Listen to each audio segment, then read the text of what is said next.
Chapter 16 Fulfillment of the Freedom Struggle. Although India became independent, the struggle for freedom was not yet over. There were many princely states in India. The princely states had the right to either merge with India or remain independent. Therefore, the Congress dream of an undivided India was still incomplete. The princely states being independent, India was going to be fragmented into many parts. The Portuguese and the French powers had not relinquished their hold over some territories in India. But India resolved all of these issues firmly. We shall learn more about this in this chapter. The merger of the princely states. There were more than 600 different princely states in India. Due to the influence of the non-cooperation movement, a political awakening began in the princely states. This saw the founding of Praja Mandals in the princely states. Praja Mandals were people's organizations that worked in the interests of the people in the princely states and for securing political rights for them. In 1927, all these Praja Mandals came together to form an All India States People's Conference. This gave an impetus to the movement in the princely states. After India became independent, the then Home Minister of India, Sardar Vallabhbhai Patel, with his great statesmanship, resolved the issue of the merger of the princely states. He took the rulers of the princely states into confidence and prepared an instrument of accession acceptable to all. The rulers of the princely states were thereby assured that a contract with the government of India would be made according to which only the subjects of foreign relations, transport and communication and defense would be handed over to the government of India. All other subjects would remain with the princely states. Sardar Patel convinced the princes how it was in their interest to merge with India. The princes responded well to this appeal. All the princely states except Junagadh, Hyderabad and Kashmir merged with India. Taking a firm stand, Sardar Patel resolved the issue of the merger of these three princely states. The merger of Junagadh. Junagadh was a princely state in Saurashtra. The people there wanted to merge with India. The Nawab of Junagadh, however, was thinking of getting merged with Pakistan. The people strongly protested against his decision. The Nawab then left for Pakistan. After that, Junagadh merged with India in February 1948. The struggle for the liberation of Hyderabad. Hyderabad was the largest princely state in India. It consisted of Telugu, Kannada and Marathi-speaking regions.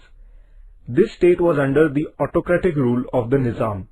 The people there had no civil and political rights. In order to secure their rights, the people formed regional organizations such as the Andhra Parishad in the Telangana region, Maharashtra Parishad in the Marathwada region, and the Kannada Parishad in the Karnataka region. Swami Ramanand Tirth formed the Hyderabad State Congress in 1938. Narayan Reddy and Siraj ul Hassan Tirmizi were associated with him. The Nizam banned this organization. A struggle ensued in order to get the Hyderabad State Congress recognized and to secure democratic rights. It was led by Swami Ramanand Tirth. The Hyderabad State Congress passed a resolution in July 1947 for the merger of Hyderabad state with India. The Nizam, however, took an anti-India stand and started machinations to get Hyderabad merged with Pakistan. With a view to rejecting people's demand for merger with India, Qasim Razvi founded an organization called Razakar with the backing of the Nizam. Qasim Razvi and his followers committed atrocities not only against Hindus but also against the Muslims who supported the democratic movement. This inflamed the public opinion everywhere. The government of India tried to negotiate patiently with the Nizam, but he refused to respond. At last, the Indian government started the police action on 13 September 1948. At last, the Nizam surrendered on 17 September 1948. Hyderabad was merged with India. The struggle of the people in the princely state was successful. The contribution of Marathwada in the struggle for the liberation of Hyderabad. Swami Ramanand Tirth, Govind Bhai Shroff, Baba Saheb Paranjpe, Digambar Rao Bindu, A.K. Waghmare, Narayan Rao Chavan, Anant Bhalerao, S.K. Vaishampayan, Purushottam Chapalgaonkar, Ramling Swami, Devi Sinha Chauhan, Shamrao Bodhankar, Mukundrao Pedgaonkar, Srinivas Rao Borikar, Raghavendra Diwan, Fulchand Gandhi, Manikchand Pahade and others made a valuable contribution to this struggle. The women who took an active part in the struggle for the liberation of Hyderabad were Ashatai Waghmare, Dagdabai Shelke, Karunaben Chaudhary, Pankunwar Kotecha, Geetabai Charthankar, Sushilabai Diwan, Kaveribai Bodhankar and others. Students participated in the struggle through the Vande Mataram movement. In this historic struggle, Ved Prakash, Shyamlal, Govind Pansare, Bahirji Shinde, Sridhar Vartak, Janardhan Mama and others embraced martyrdom. Their sacrifice has been a source of inspiration to all Indians. Thus we see that the leaders and the people in Marathwada had a lion's share in the struggle for the liberation of Hyderabad. Marathwada Mukti Din is celebrated on 17 September in Marathwada to commemorate the struggle for the liberation of Hyderabad. The districts of Aurangabad, Beed, Osmanabad, Parbhani and Nanded in Marathwada were part of the princely state of Hyderabad. The new districts of Jalna, Latur and Hingoli were formed after 1982. Marathwada was not included in independent India on 15 August 1947.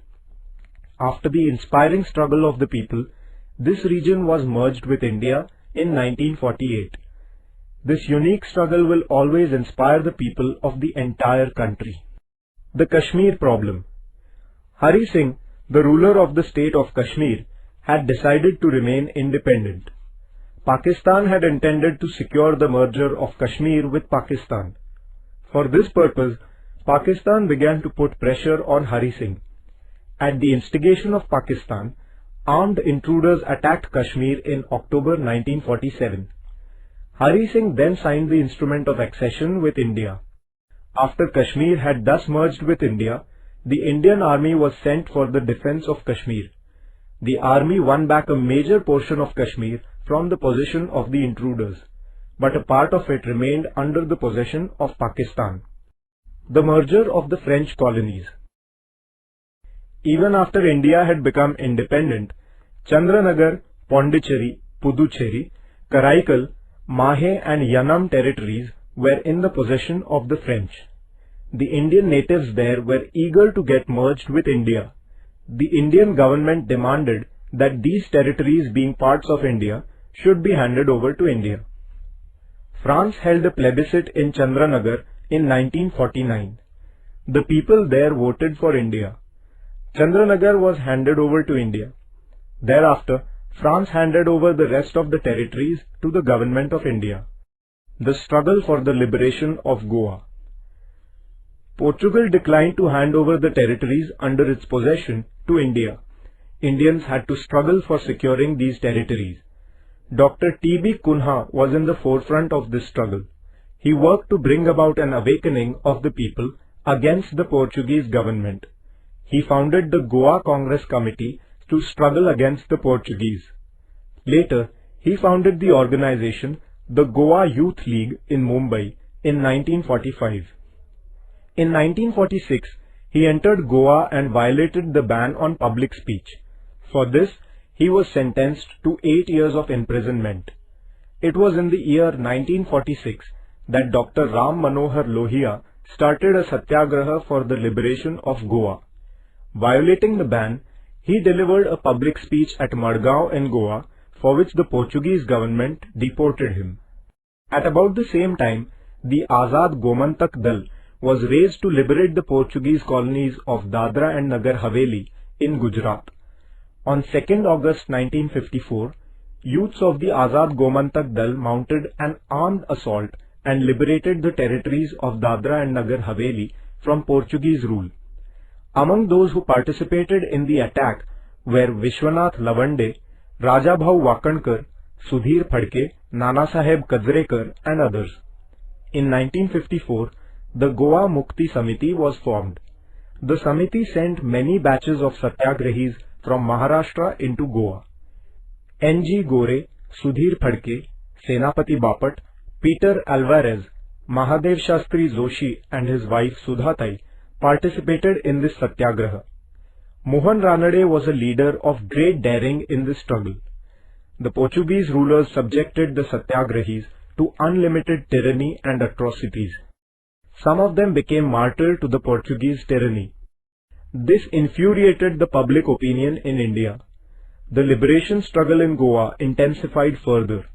The Indian government was patiently holding negotiations with the Portuguese government, but they did not respond. At last, the Indian government unwillingly took the decision of using military force. In December 1961, the Indian army entered into Goa. Very soon, the Portuguese army surrendered. On 19 December 1961, Goa was liberated from Portuguese dominion. Imperialism was completely rooted out from Indian soil. India's freedom struggle was truly fulfilled. After independence, facing many difficult problems such as poverty, unemployment, illiteracy and inequality, India marched towards development. In all walks of life, progress received a momentum. India became a great democratic nation in the world. Today, in the 21st century, India is marching towards becoming one of the superpowers in the world.